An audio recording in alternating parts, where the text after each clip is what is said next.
is a show about stuff. A show about things. And sometimes we talk about stuff and things. And things and stuff.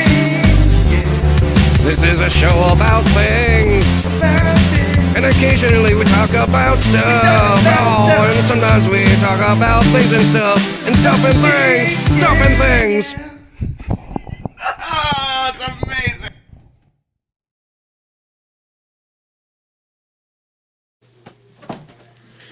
So, Deepwater Horizon is a movie about the BP oil spill that happened in the Gulf Coast in 2010? 12? Yeah, that's what 2012 was all about. No, that's a John Cusack movie. No. Anyway, so it's the fucking oil spill. And,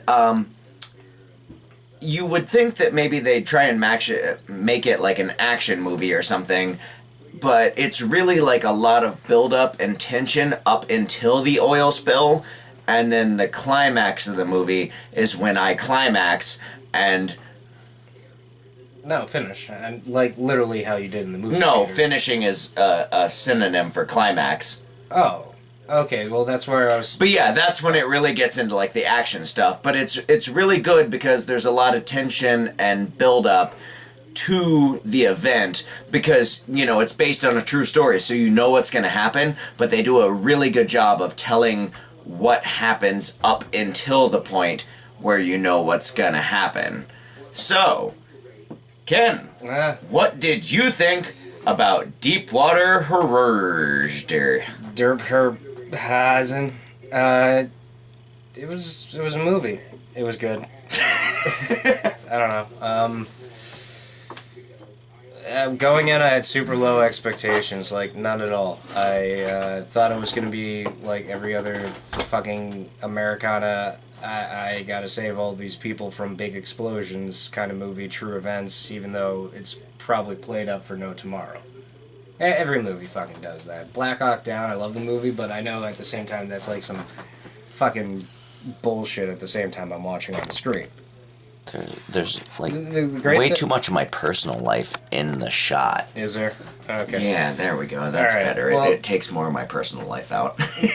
What I like about Deepwater Horizon is that it didn't play up those things. Like, there was, as you said, no real main character almost at points. I mean, it was mostly the Marky Mark story.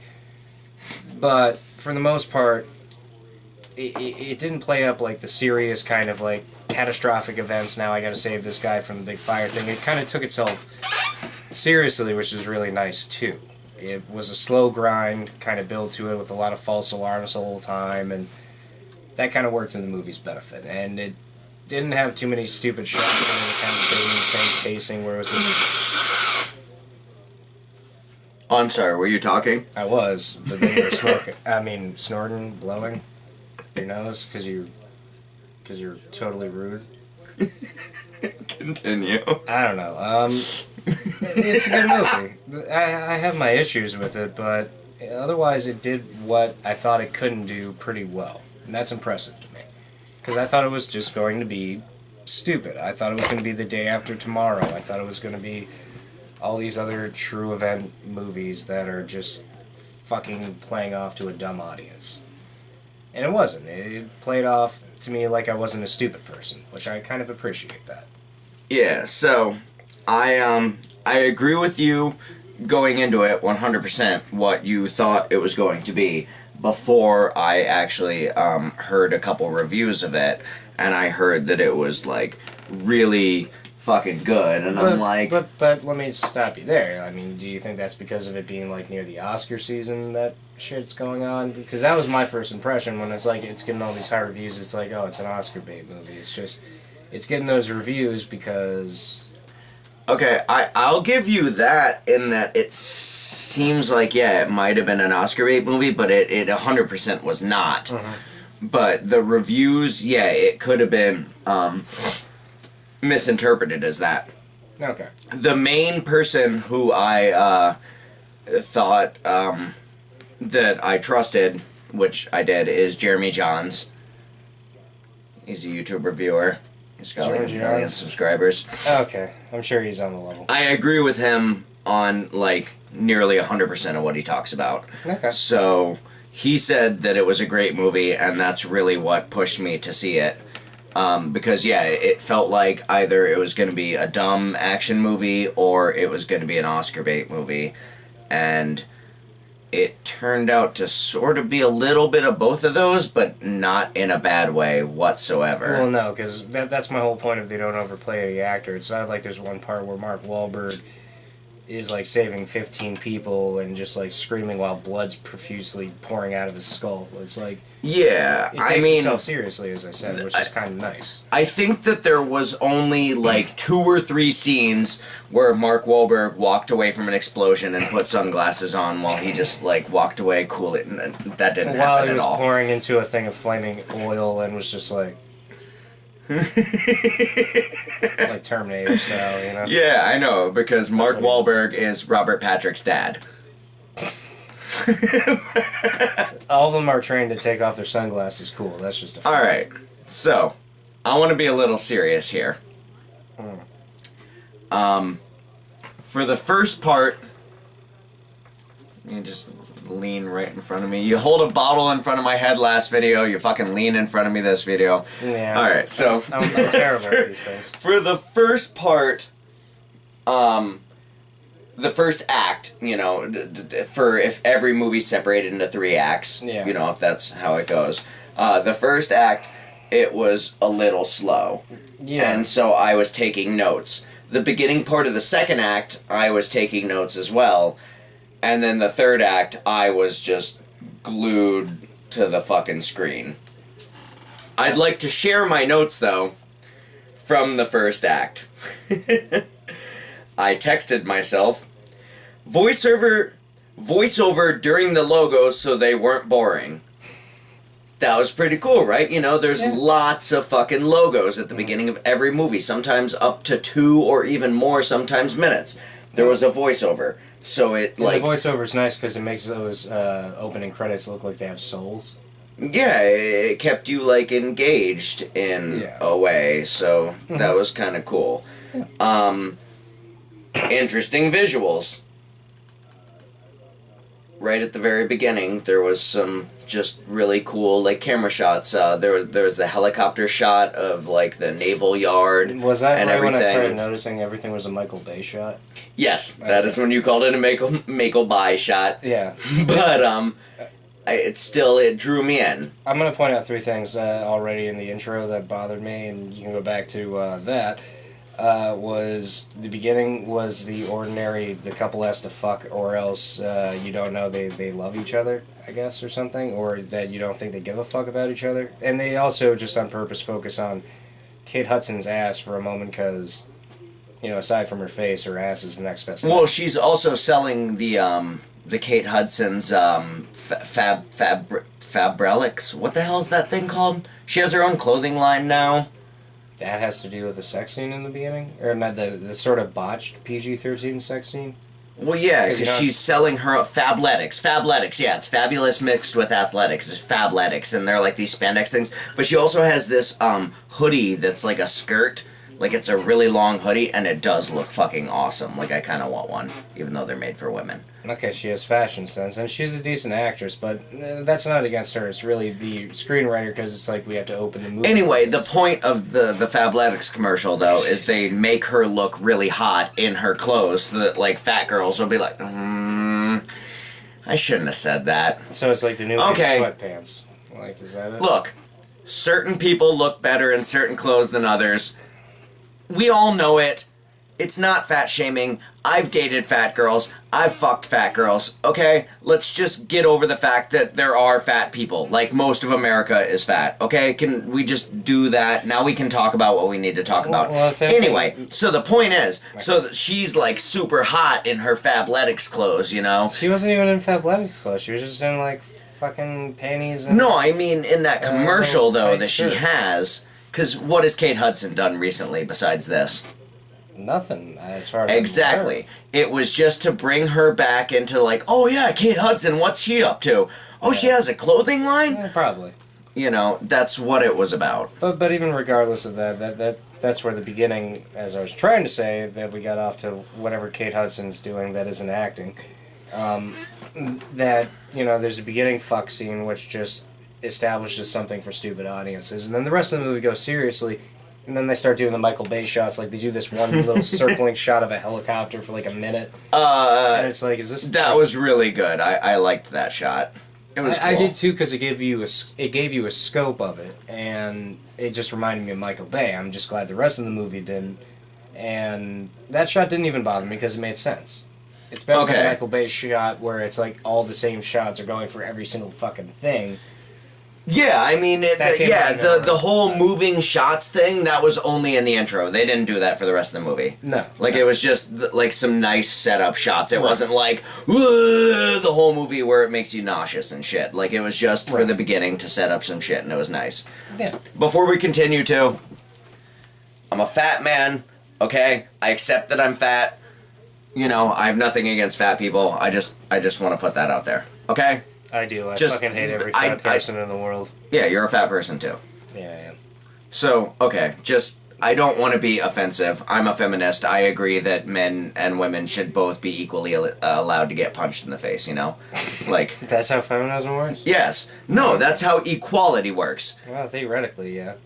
Like... Everybody can get punched in the face. Okay, well, we can discuss that later, because we're going to get into that, we're doing politics. at some point anyway. Okay, so here's my next point. The little girl said, "I only did not knock because I want a brother." Oh, well, yeah, why did that bother you so much anyway? I saw that bother you in the theater. I mean... Because her parents were fucking... Oh, yeah. And she didn't stop them because she wants a brother. In all fairness, they do that in a lot of movies, though. That's a disturbing trend that's happened a lot of times, where, like, the kid comes in when the parents are about to start knocking boots, and it's just like... Knocking boots. Nice 70s reference, bro. Yeah, they were knocking boots. They were gliding on rollerblades. Is that a fucking reference? I don't know. Trying to go 60s. I don't know. I haven't seen that much. So, I mean, I guess if you have, then no, it exists, but... Well, I mean, that's what hookers and strip clubs are for, They cure the all-be-all of life. Okay, so Cinema Sins... Coca-Cola explosion foreshadowing. Ding! I mean, come on, with where she was explaining... well, it might not have been Coca-Cola, I'm pretty sure it was, though. Pretty good with product. But no, like, she jammed the straw or the pen or whatever into the Coke can, and she jammed the mud down it, but then it exploded anyway, because they were going to jam the mud down it, and it was going to explode later in the movie. Spoiler alert, the shit explodes if you, existed at the time this... travesty happened. Or if you've never seen the trailer or news in the past 5 years because you've been burrowed inside a doomsday shack. I don't know. Okay, next point. Yeah. Audio edited well. Good mix. Yeah. I text myself in shorthand. But yeah, there was the sound design and the music. There was like really good special effects sounds, and the music was kind of in the background, and the noises were in the foreground, and they did a great job of that. Not one thing was more loud than the other. It wasn't too annoying. Yeah, it was like, woo, and the helicopter took off, and it was like, but the woo stayed in the background, and it mixed very well. My ears were pleased. Which was nice, because I don't think we watched this movie on a laptop like every other movie does now in the theaters. I think we watched this on an old projector, because it certainly fucking sounded like one. Yeah. I'm pretty sure that was actually a film projector, not digital, because it was loud as fuck. And I haven't listened to a film projector in a while, since I guess The Hateful Eight was the last one I saw on film. I wish I saw that in movie theaters. I saw that like everyone else on the computer. Yeah, I didn't have the 70mm screen for The Hateful Eight, but it was so it didn't take up the whole silver screen. There was black bars around it. I got whatever. But it definitely was like behind me, and I was like, wow, this is really loud. So I think this movie might have actually been on film. So no, it wasn't shot in 3D, so that's another positive. Begin is a fun, light heart view of a shitty job. So yeah, the beginning, once we get past all the, You know, here's Mark Wahlberg, here's Kate Hudson that he likes to have sex with. Yes. Because he's weird, because nobody wants to have sex with Kate Hudson. Mm-hmm. Like, they'd have to be gross to do that. Right, or you can just establish that any other point, you gotta open the fucking movie on that. But yeah, so they go to the oil rig, and it's a really shitty job. I mean, if you've ever watched the crabbing show on Discovery, where the Alaskan I made it Russian. Yeah. Alaskan people though, and they're doing the crab fishing, and it fucking sucks, and they're getting washed overboard, and 8 of them die every episode, and you're like, oh no. No, I don't know if some of that's true, but it's probably true. I'll base that on fact. I'll believe it. But yeah, it's just a really shitty job. But the people who do it, they're they make the best of a bad situation, and they have fun while they're doing it, and it makes you care for the characters. Okay, and you're saying that's what the beginning of this movie did. Yeah. Okay. It was just people shooting the shit and having fun in this really shitty job situation. And I really enjoyed that. It made me care for a lot of the characters. It did a lot of character development without having to do character development. It did all these little quick... It didn't have to give you any backstory of anybody besides Mark Wahlberg and where he was gross and fucked Kate Hudson because he's a nasty motherfucker and she's disgusting. Well, I should stop saying that. Kate Hudson's gonna sue me. Didn't really even have a storyline. He was just the guy who knew a lot. Yeah, and that's when Kurt Russell's introduced too. Yeah, and he looks really cool with short hair, and he's still got the mustache though, so he's like. The one time I'm watching it, I was just thinking of Metal Gear Solid because. One, he had a gray mustache, so he looked like Solid Snake in Metal Gear Solid 4. I'm going to do nerd talk and start talking about Metal Gear Solid. And 2, he was also on an oil tanker, and for anyone who knows Metal Gear Solid, the whole entire time they fight on Outer Heaven, which is basically just these giant oil tankers over the ocean. And it was really awesome to see Kurt Russell, because he played Snake Plissken in Escape from New York, which largely is based on Metal Gear Solid. Yeah. Or which Metal Gear Solid is largely based on, whatever. So that was all I was thinking the whole entire time I saw it. Even awesome. Kurt Russell's, well, I mean, obviously, The Thing, but even his later movies, Death Proof, I liked him a lot. I did too. I didn't like the ending of the movie because it's just, girls win! Stamp. I thought it was really funny, but let's not deviate too much. Okay. But yeah, I mean, Kurt Russell, is able to remain relevant and be a good actor and character. He's always been good. I don't think there's one point I really remember where he had that Harrison Ford period where he just started sucking. But yeah, so I mean, you didn't get a backstory of a lot of these people, but you know that they're just people in this shitty job, and they're let's just do this shitty job and then we'll get the fuck out, and you know, it really, I feel like working in a kitchen has kind of made me understand that point of view. I know that it's a lot different, but it's this shitty job that you do, but everybody there is just they fuck around and they have a good time. So whenever there's this dinner rush and everybody's all pissed off, right at the end of it, you're yeah, and you're all cool and you have a drink at the bar afterwards, and I don't know. It's camaraderie. To me, when the movie got good for you and me, I remember this really good at least was when John Malkovich came on. And there was that justification of between the rich and the poor all of a sudden. The bigger class and the smaller class. I don't know. Whatever. Basically, John Malkovich being the guy who's answering to whatever CEO, VP, and the smaller people being Mark Wahlberg and everyone else who's making fucking nothing but listening to this jackass who will lead them to their eventual death. Yeah, or maybe death. Because we don't have to spoil this movie, which is nice too. Well, yeah, I mean, yeah, because once again, if you were alive, you understand, or you know what happened. You know so my next point, was Jay Malkovich, because I knew that Kurt Russell and Mark Wahlberg were going to be in it, but when it's John Malkovich. Why do I keep saying his name fucked up? John Malkovich showed up. I was like, oh yeah, fuck yeah, John Malkovich. Yeah. And because I love him, and he does a great job in every role that he plays, and he plays this sleazy fucking sort of middleman. My favorite role of his is Burn After Reading. Just because you get to hear him scream "fuck" the whole movie. Yeah, well, being John Malkovich for me, just because that movie great holds too, a special place in my heart, and also Malkovich world where everybody's John Malkovich. But I mean, yeah, everything John Malkovich in is great though, and it was a very nice surprise to see him in it. They don't advertise him as far as I know in the trailer. Okay, so here's where we're gonna get to a point that I think pissed most of us off. Cement versus cement. Yes. Like, why did everyone talk like Southern plantation owners? And the problem with that is when they pronounce the word cement, it sounds an awful lot like semen. Yeah, they said cement.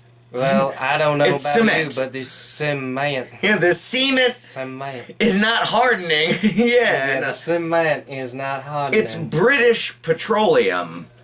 You know, I feel like there should have been some British people there. And, you know, I know that the operation was based out of Louisiana. I should probably have Googled it to see what the fuck not that. was going on. It's not but all the executives there that are overwatching the whole thing. This is the point, was that they also had Southern drawls too, which didn't make much sense because it's like, shouldn't one of them at least have an English accent or like some kind of different accent than everyone else having the same fucking thing? That's when it became cartoony for a second, because it's like, why is everyone talking with the same fucking accent on this fucking oil rig? By British Petroleum, yeah. Right, that's where... I understand that you hired people from Louisiana, you know, but... And they get, like, the accuracy of, like, probably what happened on there pretty accurate, I would imagine, but that's one thing where you gotta go, maybe bullshit. Yeah, it seemed weird that everybody had just this very... Well, and it wasn't a very good Southern drawl. It wasn't like Nicolas Cage Con Air bad, but it was just odd. It was off-putting, and it took me out of the immersion a little bit. Well, one thing because I was questioning what the fuck was going on. One thing I was worried about, and I don't know if I've already stated this, was Mark Wahlberg's performance. Like, it's a good performance, but his accent is fucking terrible in the movie. Like, it took me out of it a couple of times just because he would, like, go from, well, I don't know what you're talking about, brah. You're just like, whoa, what the fuck? I don't know if that's how they talk, but... And like I said, I feel like he spent a little bit of time in the South. I don't know why I feel that, but I swear I read that somewhere. Pretty sure. But yeah, I mean, the whole accent thing in general kind of took me out a little bit. Kurt Russell's accent was good, and Kate Hudson's was good. I just thought Mark Wahlberg... John Malkovich's was weird, too. His was weird, but in a sleazy good way, though. Because he was playing the dick bad guy. I know, but he was the British middleman, and it was just, I don't know. Well, that's just bad casting on their part. They should have gotten, I don't know, the guy who plays Loki or something. Tom Hiddleston? Is that his name? The guy who's banging... no, wait. Was Tom Hiddleston Loki? I don't know. Who is Tom Hiddleston? I don't know. Did you just make that name up? No, it's a real guy. That's a real guy? He's done real things? Okay, we're gonna fact check that in between sequences, and we'll bring it up at the beginning of the next sequence. I guess we should just probably review the movie at this point. I mean, okay, well I have one more thing. Okay. Jump scare pelican, depressing but funny. Oh, yeah, this is a good thing to end it on. We both had to laugh. So yeah. Did it fly, like, onto the boat, or did it, like, hit the window? I don't remember exactly what happened. I think it flew through the window. Okay, yeah. But there was a pelican that was covered in... Yeah, it flew through the window because it was dead. Well, no, and it was covered in oil. It was pretty... It was... Or was it just like... Yeah, it was like... It was making all these goofy animations. But it was covered in oil, and it was... hilarious. It should not have been funny at all, but we laughed a lot, and we shouldn't have because we're horrible people. And you don't obviously want to pour a whole bunch of oil on a seagull for just movie purposes, so it looked goofy. But yeah, like all the Dawn-covered ducks, it was like, you know, or the oil-covered ducks that they were pouring Dawn on, and they were washing, like, in the, you know, New Orleans harbor and whatnot. Right. It was reminiscent of that, but just the way that it flew through and it was a jump scare, it was very kind of hilarious. It looks stupid, but it was funny, and I guess it made a point, but it was funny, so that doesn't... And then I also wrote, more than horror movies, this is gory, but I don't think I meant gory, I think I just meant violent. Yeah, well, no, it was suspenseful. That was the great thing about it, because it had a lot of tension to it, where... You know, from basically when the first pipe bursts, it's a long build-up to that, and then there's no real prediction of it. It's almost every time, like, the serial killer or the horror movie characters thing is they'll focus on the pipe under the water. Yeah. And eventually, right when they show that, just random chaos happens. Sort of like the unpredictability of that event, I'm sure. Alright, so my review and recap of this movie is that it's like this slow burn that gets you interested in the characters, even though it doesn't really give you a reason to be interested in the characters. It still gets you interested in the characters just by the way they're acting now, and you don't need to have any backstory. And then shit just starts fucking going down, and I legitimately cared about all of them, and I was on the edge of my seat. I just, the explosions that ended up happening I thought looked great. I enjoyed the special effects. I enjoyed the just tension. I was like, oh, like I know what's gonna happen, but at the same time I was just like, oh, what's gonna happen to these specific people, you know? Okay. And I found it to be a really, really good movie. I drank 3 nips during it, but I will give it a 1 nip. That's all I needed to drink. That's higher than Don't Breathe, isn't it? Yes. Okay. Well, lower, higher, you know, but yeah, I did drink more because during the beginning it was slow. It was slow, but it was a nice slow burn, and I enjoyed it. And then at the end, I didn't like regret drinking what I did, but I was like, I definitely could make it through this movie off only 1 nip. So that's my review. 1 nip out of 14. I like this movie. It's a good movie. It has some good acting, mostly good acting. I like Mark Wahlberg, but his accent kind of killed it for me. The beginning is very slow, but it's a slow burn for a reason. It's building up to this event that's kind of uncontrollable and chaotic. And it does that very well. It doesn't go over the top. It isn't smelling its own farts for every explosion it makes. It's kind of... And a wine glass. Just... Right. It's not Michael Baying it up. It's actually doing an intelligent approach to these kind of heroic save everybody movies, because there isn't really any heroicism into it. It's just survival, and I like the movie for that. Has a lot of good sound design, and you know, honestly, with all the other movies out there right now, the only other movie we considered aside from this was Ouija 2. And I don't know if we made we still might watch that next week. We might, hopefully. I don't know if this is a better movie than that, but I still feel happy going to see the movie, which is a rare thing in this time of the year, because you look at all the other movies out there, or other options were like the Kevin Hart stand-up film, some Keeping Up with the Kardashians movie. I think this was Zach Galifianakis. This is Penguin Purgatory. I don't even think I saw that. It's like that fantasy movie from Harry Potter's. Oh, yeah. The Pottermore? Is that it? No. Pottsmoors. I don't know. Whatever. Either way, this is a good movie. It's not an Oscar bait crap. It's actually just telling a story and doing maybe at least what it feels like on the surface, an honest job. So I'll give it, I guess the same as I gave, I think, Don't Breathe. I'll give it 2 nips. I drank 3. Only because that intro was so fucking long.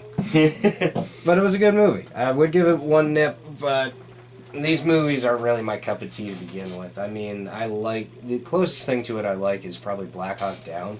Yes, I would definitely draw comparisons to Black Hawk Down, because I fucking love that movie, and I was 14, so I was too young to drink, so I only had, like, all the vodka that I stole from my parents, which was most of all the vodka. Exactly. This is where it's good if you have alcoholic parents. They make movies that much better. So thank your mom or thank your dad if they were alcoholics, because hopefully you got to take advantage of that.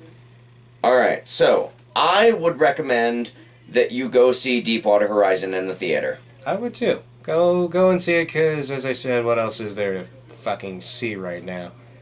I mean, even if you don't watch movies, $11 is a lot of money for a movie, but I would say it's definitely worth the $11. Yeah. Hopefully they put it on. Don't Breathe is ish worth the $11. This movie, I actually recommend go see it for sure. Well, in all fairness, I say that's unfair to Don't Breathe, because I blame the marketing and the release date for that movie. They should have released it a little later because it is a good horror movie, and it should be near the October release date, because then I would say... Yeah, I mean, I'm saying absolutely watch the movie, but maybe wait till it's on DVD. This movie, I'm saying go watch in theaters, because especially with the special effects and everything, it was well worth it in theaters. That's a funny thing, because there are a lot of parts where they're focusing deep underwater, and I was looking at it going, man, you need to have like a 4K TV to probably like get a good resolution and actually see this scene properly in a home format. Yeah.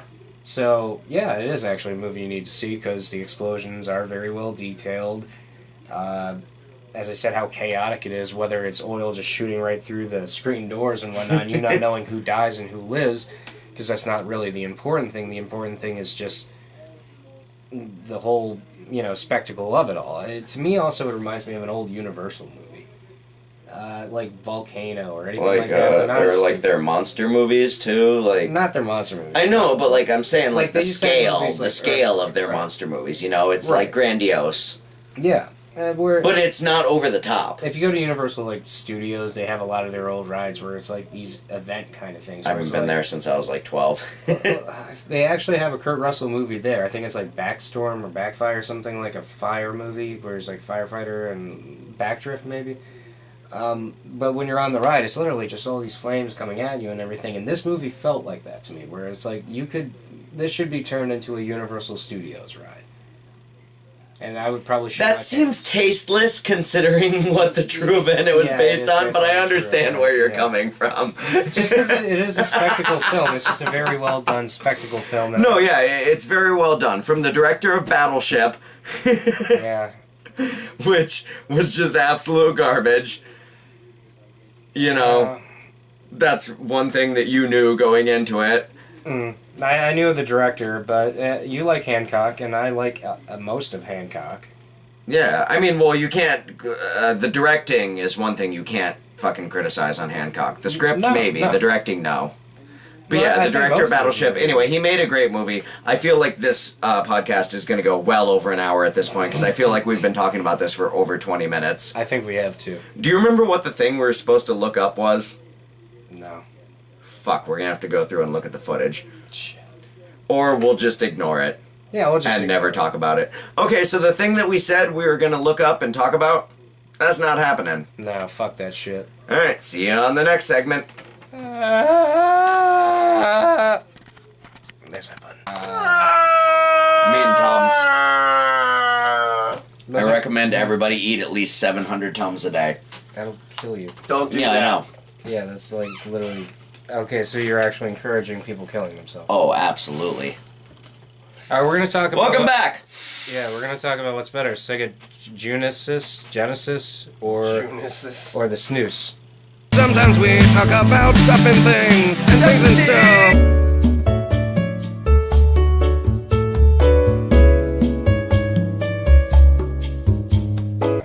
And all of those games were just